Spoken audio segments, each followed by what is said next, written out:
was life growing up for you, not having a mom? It was hard.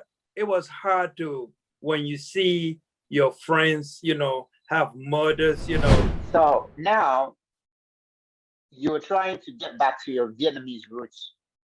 Yeah. No, all I need to know is just I'm just curious to know, what happened. You know what I mean? It just, I don't know if Just want to find your mom. You're just a child looking for his mom. Right. Yeah. Right. If I find your mom today, yes, will you come to Vietnam? How long will it take you to come to Vietnam? Definitely. Oh, definitely. I'll get on the plane and get there. Yes, sir. Yes, sir. Oh yeah. I'll leave everything and just, yeah. The only Vietnamese that I've learned, Xin Chào and Come On Band. African roots. African roots. Hello and welcome to today's edition of African Roots in Vietnam. But today we are doing it differently. This is not just an African living in Vietnam, but there is a whole lot of twist to this man's story that I really want to get it out to you guys so we can seek for help and for assistance in my very beautiful, friendly Vietnamese who can help us to find answers to the questions that we'll be posing today.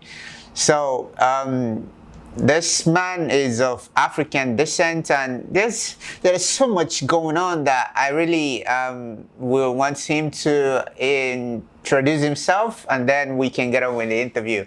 Welcome. This is Nam, the Chinese Vietnam. Everybody you know. So welcome to today's edition of African Roots. So before we get on with this interview, I would like to appeal to all of you to pay very close attention to all the information that will be coming out from this guest today. We are speaking to Mr. Isidore Comano. Did I pronounce your name correctly, sir? Isidore Comano, yes. Isidore Comano. Okay, Isidore Comano. Yeah, Isidore is a French name. Oh, it's a French name. All right. Yes. Sir, it's a pleasure to meet you today and to speak to you. Nice to meet you, sir. How you feeling, sir? Doing good, yeah. All right. Please, can you give us a brief introduction? My name is Isidore Comano. But when I was born, on my birth certificate, I think the name was Nguyen Van Nong. And I was born in Vietnam. I was born in Saigon. Okay, which year was that? It was in 1955, April 2nd, 1955. Yeah, okay, let me just tell you the little story. My father was in the French army. They were in North Vietnam. So I guess my mother and her mother had I think they had a bar. So these soldiers used to go to that bar and drink, buy drink and stuff. And my dad could speak a little bit of Vietnamese. And so my dad fell in, my mom kind of liked that. And she, they got together. I think according to my dad,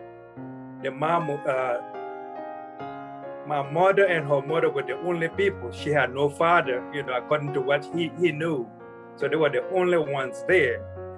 And then they would have services, Catholic services. And my grandmother and mother would be there all the time. So my father kind of liked her. And they got together. And then right about that time, the French troop got kicked out of Hanoi or, North Vietnam. So my mother, all the people, they went to Saigon. And then when they got to Saigon, my mom was pregnant with me. And then my dad had to evacuate. They had to leave. The French soldiers had to leave Vietnam and go to Paris. So while they were traveling, I was born. in 1955. And then right after that, it sounds like in 1956, my dad was trying to get me over, but because he was no longer in Vietnam. So they sent me I think it was 1956 or 57, they sent me to Paris. It looked like I was sick, so I had to be in the hospital in Paris for about a year before I was sent to Africa to my dad. So that's according to all the records that I have, that my dad, and the letter he wrote to me, that's the story there. And then since then, every time I asked my dad, he told me that she had passed away. So after I left from Africa, I left in 1980 in search of my mother, and I ended up in Paris, France.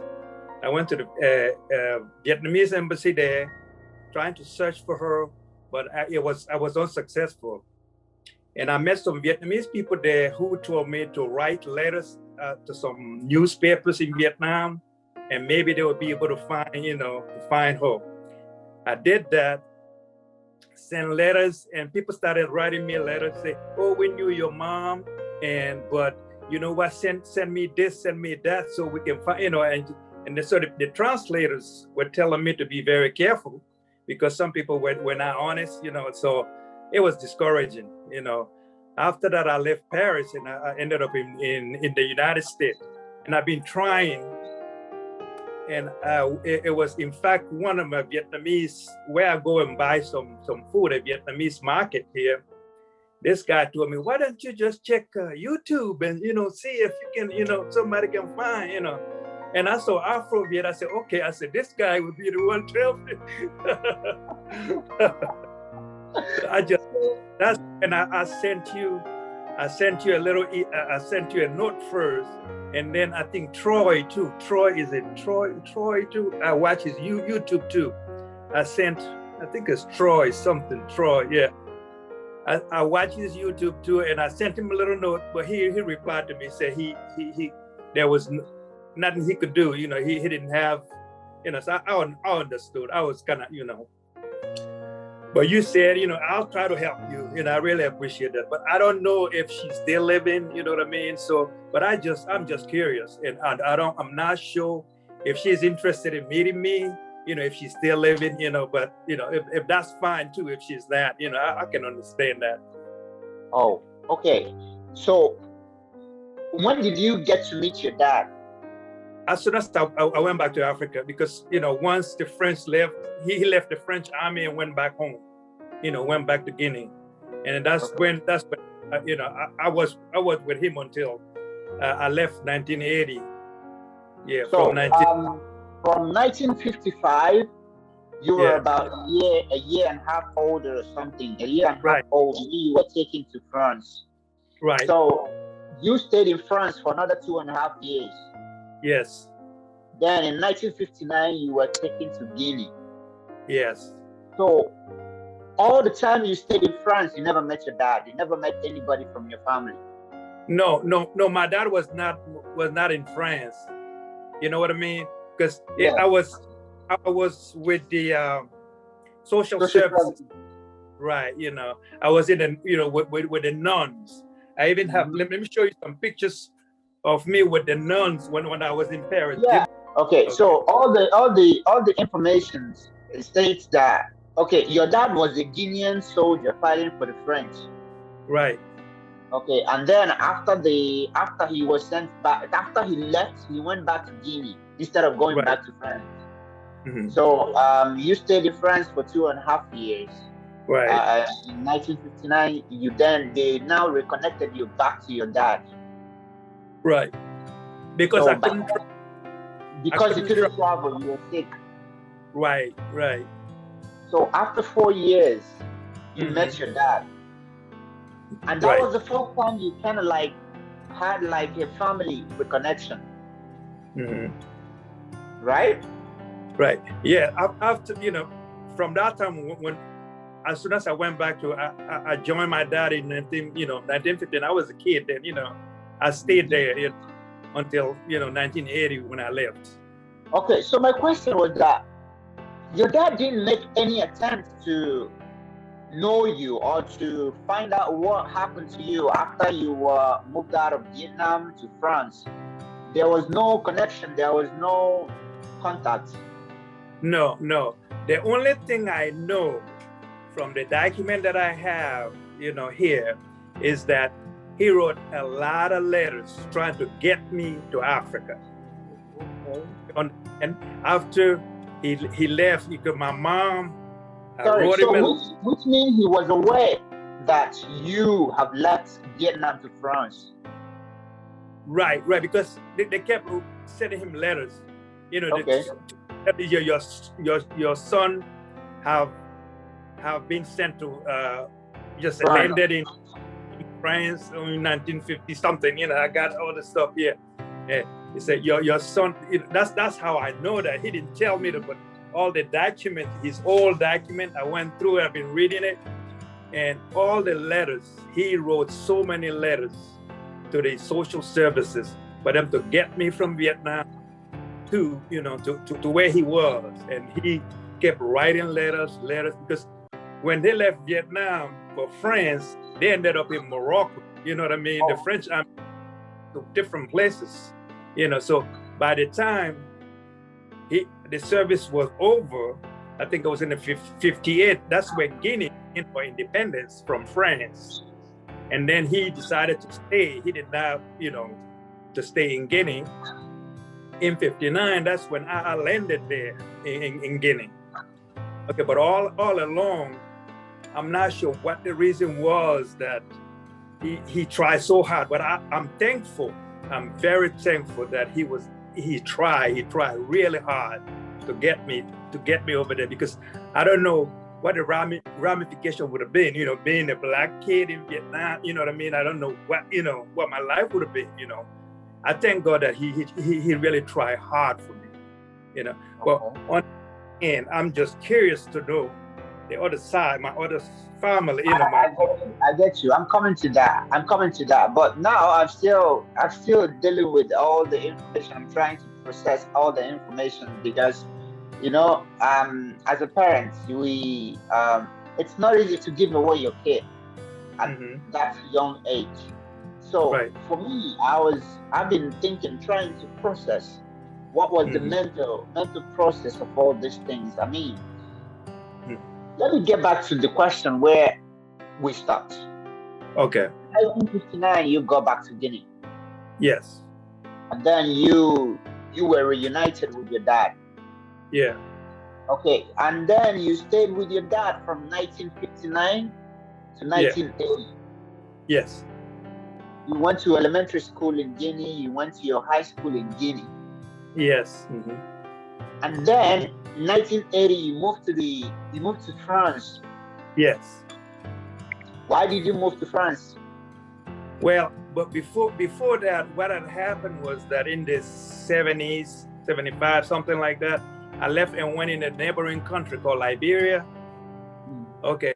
And my reason for leaving was that I knew something was different about me, because kids, kids, I don't know, if I'm Chinese or what, you know what I mean? But kids, you tease you, will call you names, call me Chinese, So I didn't know, you know what I mean? So and I was curious to know, okay, who am I, where's my mom? You know what I mean? So you were having an identity crisis. Right. So, but when little, I don't know if you're aware, in Africa, you can't ask your elders some questions. There's some questions, I mean, for us, I don't know about you. But there are questions you dare not ask the elders. Right. So I didn't ask. So I just got up and just said, let me see if I can go find my mom. So I left. I went to Liberia. In Liberia, I was able to go to school there, finish high school, and and then I got a good job, and then I forgot about, looking for mom, things were happening for me. And then it was right after that, when the Civil War broke out in Liberia, that I said, okay, I'm just going to go to France. And then when I got to France, I said, okay, at least because the French and the Vietnamese, they have some some history, maybe there I have a good chance of finding some information about mom. So I went to the French embassy with a friend of mine, and I was so psyched up, and I went there. They just, put a pin in my bubble, you know what I mean? Because they were not helpful at all. I mean, it's just not at all helpful. Not like we'll try to see what we can do, or I don't know what it was. So that was so discouraging. And then after that, I just said, okay, let me try other ways. And then I went finding some people. And anytime I saw a Vietnamese writing somewhere, I would go and tell the people, my mom is from Vietnam. I'm trying to see if I can find her. I have a picture of her. And then these people were so nice to tell me what to do. Send a letter to the newspaper in Vietnam and this, that. I did that, but it was not, it was not good enough, So I don't know, it probably was not meant to be. So I want to ask this question because this question will lead to so many other questions that I want to ask you. Okay. You were born in Vietnam. Right. And then you were taken to France. Yeah. And you then moved to Guinea. Yes. And then from Guinea to Liberia. Yes. What's your nationality? That's right. I'm Guinean. No, Guinean. All this time before I'm trying to get Guinean, you before you now move to the United States. Mm-hmm. So what was your nationality all this time? Guinean, right? Guinean, right? Guinean. Yep. You never had a French citizenship? No. Because my dad, the reason why I lost my French, I was born a French citizen, but I lost the citizenship once my dad decided to leave the army and go to Guinea, and Guinea gained her independence in 1958, So, we were not even on the paper that says non-citizen of France. But when I was born, I was, but I was Guinean, Guinean citizen, yeah. What's your relationship like with your dad?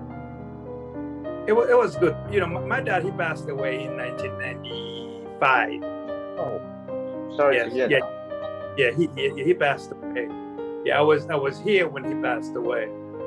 Yeah. Okay. So, yeah, he passed away. Our relationship was good, but I had left early, so he didn't understand, why I had left, Yeah. But I just went to, because something was missing. Yes, you were already an adult before you left. Right. Okay, so you decided to move back to France from Liberia. Right. In 1980. Right.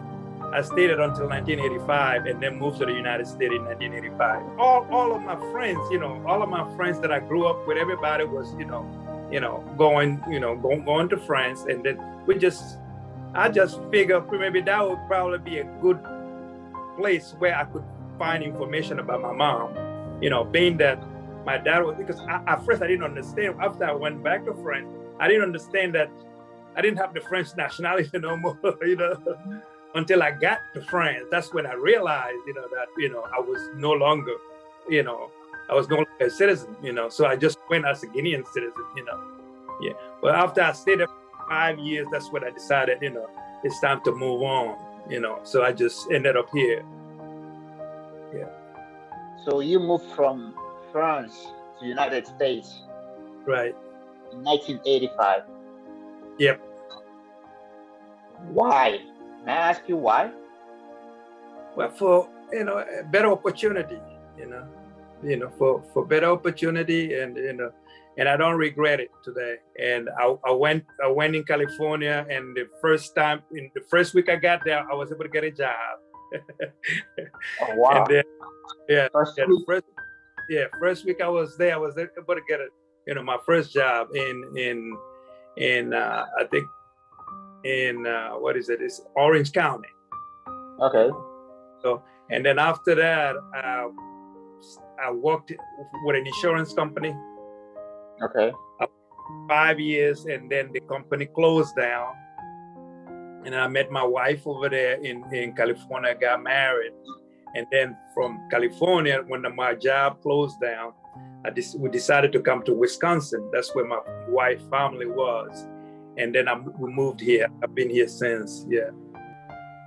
So, and now I assume you're a United States citizen now. Yes, yes. Your dad passed away in 1995. Right, and then my stepmother, the lady that raised me, she just passed away about 2 years ago, you know. And my younger brother who was born, but we were not same mom. You know, my dad had another son after me, so he passed away in 2013. And his sons, he got 2 girls and 2 boys now, you know. And he had 3 girls and 2 boys, but one of the girls passed away. So just the other 2. So I'm in touch with the family back there. Yeah, I talk to them once every week. Every Sunday, I talk to my nephew. Oh, that's good to hear. So now you're trying to get back to your Vietnamese roots. Yeah. No, all I need to know is just I'm just curious to know, you know, what happened. You know what I mean? I just, you know, I don't know if just want to find your mom. You're just a child looking for his mom. Right. Yeah. Right.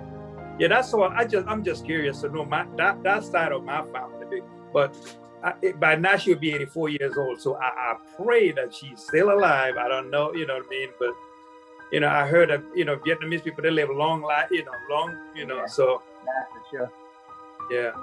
So that is my, you know. So Aside the 1 year that you spent in Vietnam, have you ever visited Vietnam again? No, I have not. I was thinking about doing a cruise over there, you know, just coming down for a cruise, you know. For sure. And yeah, that has been my dream, to see where I was born. Yeah, that's I will do that. You should. Yeah. That will even help a lot of things, because if you are in Vietnam, if you've been to Vietnam, maybe on a tourist or on a tour or some travels or something, there are some things that you might be able to get answers to that ordinarily you might not get answers to while living in the States or living in any other country. Right. Definitely, yeah. Yeah. So I would suggest maybe after the COVID situation that you try to visit. And Vietnam is a very peaceful country, and it's a beautiful place to live in. I can see that. I watch Vietnam videos every day. I watch your YouTube. I was watching you and Mac Fu. Is that Mac Fu? Yeah, my friend. Yeah, I was just watching your video. I was just watching. That's why I dozed off, you know, when I felt through. Do you understand any Vietnamese at all? No, I don't. The only Vietnamese that I've learned, Xin Chào and Come On Band. Those are the only 2, you know. What do you mean, Come On Band? Come on, man, mean thank you, isn't it? Oh, come on, bạn. Come on, bạn. Come on, bạn.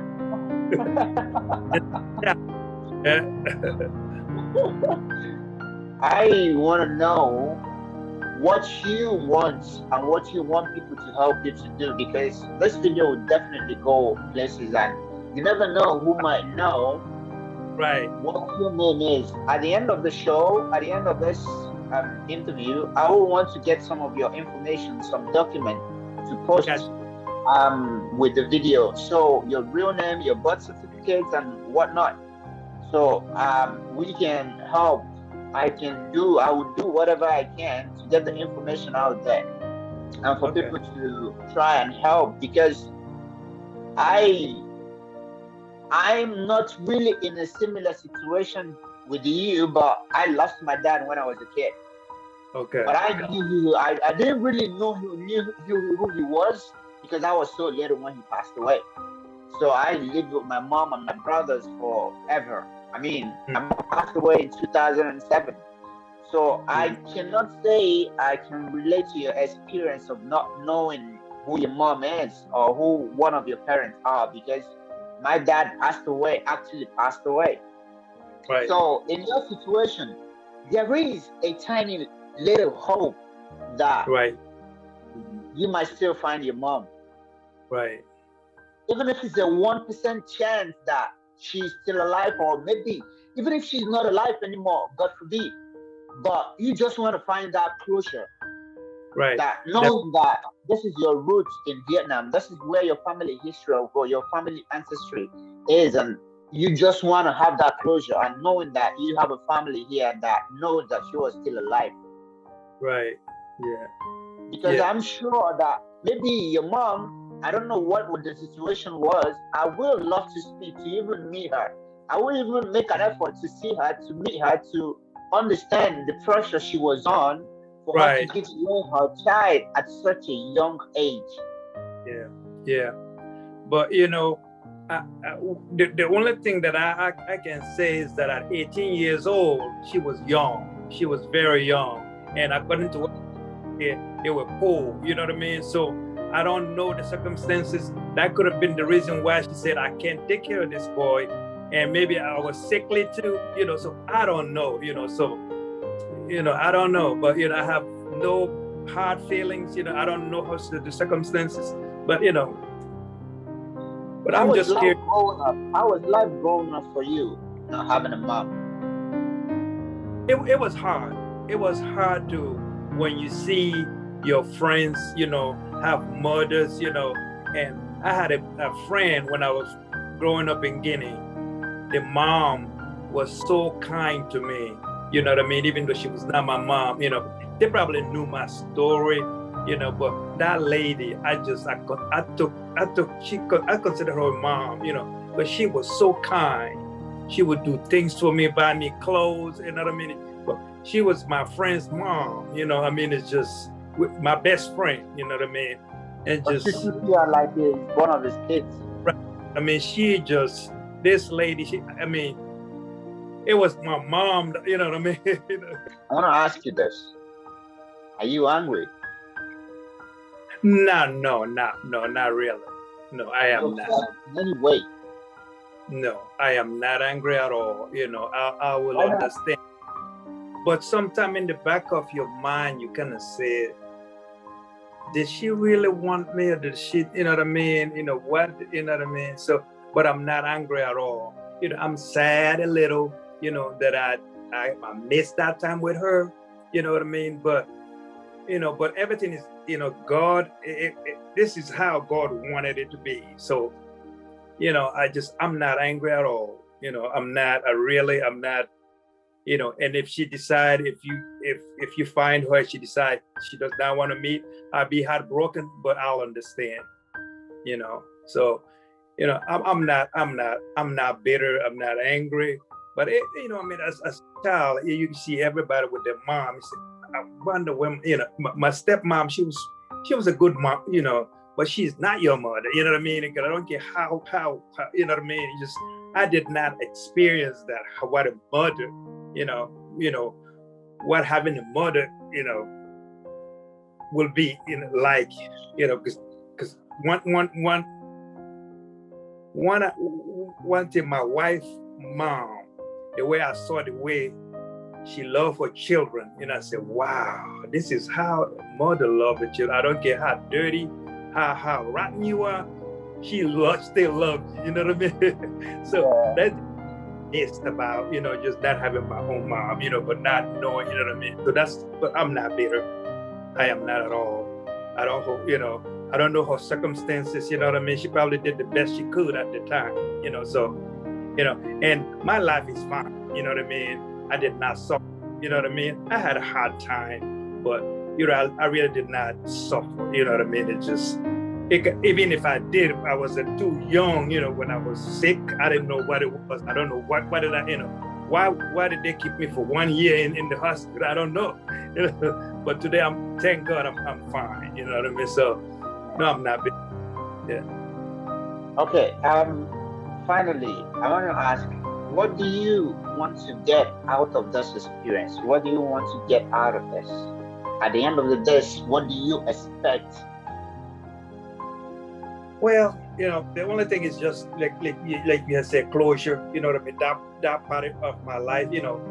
I'm old enough now. Because it's just, if this is one prayer that I would like for God to answer for me, just to, have that closure, just know the person that brought me to this earth, because I have a lot to be thankful for. You know what I mean? Just If I get to, hopefully, if I find your mom today, yes, will you come to Vietnam? How long will it take you to come to Vietnam? Definitely. Oh, definitely. I'll get on the plane and get there. Yes, sir.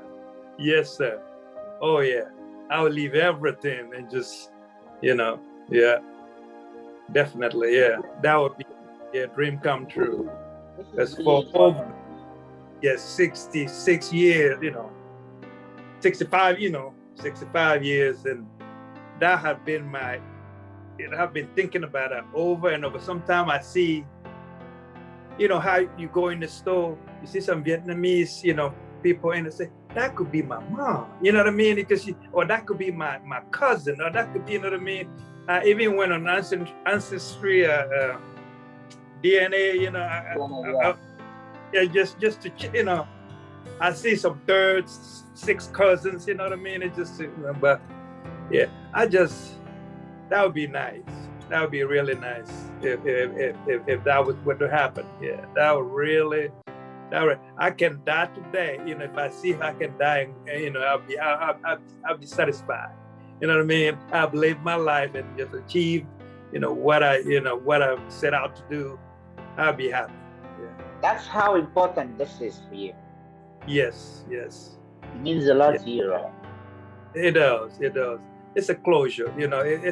It's been a long time. Because I first my hope would dash. I said, oh, maybe,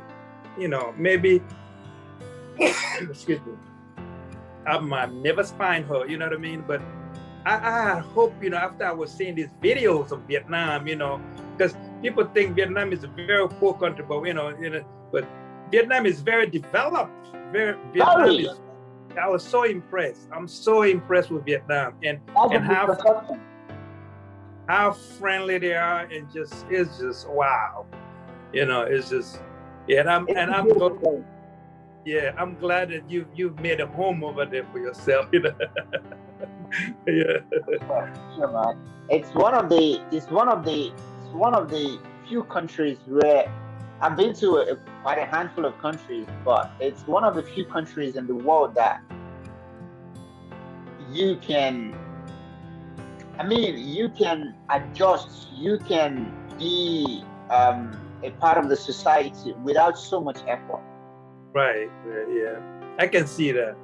Yeah. Culturally, traditionally, it's a very adaptable country where you're welcome as long as you don't break the laws, as long as you live your life straight, you are fine. Yeah. So I've been having the best time of my life living in Vietnam, and it's been a very worthy experience. Knowing that people from a different culture, from a different country, can accept who I am for the way I am. Don't judge me so much, though there are some, but they don't judge me. The majority of the people don't judge me. They just welcome me with an open arm, and I'm so grateful to that. And I hope you can find closure at the end of this whole process. Yeah. I hope we get to meet your mom. I'm keeping my fingers crossed that we will get an information that will help us find your mom. And even if, God forbid, that she has passed away, but at least I just want to help to find something that relates to your family back here, or to anything that can give you something to hold on to. Right. Yes, definitely. That's my prayer. That is my prayer. Yeah. Okay, and before we leave, on a lighter note, I want to give you an assignment. You should start practicing some Vietnamese, because you never know, you might meet your family member and then they don't speak any English, so you need to find a way to communicate with them. I am here, but you never know if I'll be busy when you're here. Right. But you know what, though? I got Google Translate, Google doesn't translate everything, bro. Google doesn't translate everything. Yeah, Vietnamese is hard though. It is hard. It's a hard language, man. It's hard, But I'll try. I'll give it a shot. No, you should start doing that while we keep on going with the process of looking for your family back here in Vietnam. And then I will let you know if we find anything. I will also, after you send me the whole document by email, so I can go to some offices here. I can go there, some agencies or something here that I can help to go and submit some of your documents to them and see what they come up with. Okay, sure. That is a bet. Yeah, definitely. Yeah. I would definitely try make out time to go to all these different agencies and see what I can do for a brother. Right. I know you can do it. If anybody can do it, you can do it. I know. Thanks for having that so much crazy. So, Mr. Isidore. Yes, sir. I really appreciate your time talking to us, and I promise you that I can try as much as I can to help to bring closure to you. And at the end of this whole thing, I hope you're glad and happy that you find a family. Appreciate it. May God continue to bless you. Thank you, brother. Yeah. Thank you so much. My regards to your family. How many kids have you got? I have 3 kids. I have 2 boys and a girl. My oldest, he was born. 2 of my boys, they were born in Liberia. One is about 40 years old. 40 or 41 years. He was born in 78. So the middle one is about 40 now. And my baby daughter was born here. She's 26. Yeah. I have about 6 grandchildren. Oh my God! You don't look it, man. You don't look it. Right. And the oldest grandson is 20 years old. Oh my God! Yes. And yeah. Wow. Man, I congratulations, you've achieved so much in your life that even with all those circumstances and all these situations, you've still been able to make something out of your life. Yeah. Thank you, sir. Thank you for your time. I know it's thank you for taking a little time for little old me, No, man, anything for brother. Yeah. I'm always here, man. So I will keep in touch. Yeah. I will let you know what I find out. Oh, definitely. I would like to come to Vietnam. Definitely. I like to. I'm holding you on that. Oh, definitely. Yeah. Oh, yeah. That you're there, I know I can come there now. Anytime, bro. I'm telling you, man. Anytime you want to visit here, call me. I will make out time to take you around. I'm promising you. This is Vietnam is going to blow your mind. Right. I know it. I say, even just for a week or a month or a week or 2 weeks, you will be blown away. Yeah. I would love to. I would love to try some of that good food you guys eat. Vietnam gets so much food. Oh my goodness. Do you know of any Vietnamese dish? Do you know of any name of any Vietnamese dish that you know? Like Banh mi. Banh mi. That's the only one that I know. Right. Oh my God! You don't know about phở bò, phở gà, phở cuốn? You don't know phở? But I'll learn. Yeah. Phở is the most famous dish in Vietnam. You should know. Even foreigners know about that, man. Right. Yeah. No. Don't worry. I will teach you some. I will teach you some Vietnamese food. I will show you so many delicious Vietnamese dishes and some very weird ones as well. Yeah. You shouldn't try. You should try hot the Lord. Right. So it was a pleasure talking to you, sir. It was a pleasure talking to you. Yeah. Thank you, sir. Appreciate it. Yeah. Take care, and we'll see you soon. Okay. All right. Thank you. All right. Bye. All right. And that brings, as you guys seen, it's it's a whole new experience for us growing up with our parents and knowing everything about our family background. And it's not always, so many people are not that lucky. So many people want to find that missing part of their life to be complete, to feel complete. As you can see, Mr. Isidore really needs our help. Each and every one of us, we need to help him find closure, his family connections, so he can reconnect with his roots back here in Vietnam. Thank you for watching today's episode of African Roots in Vietnam. It's been a pleasure. Mr. Nam signing out.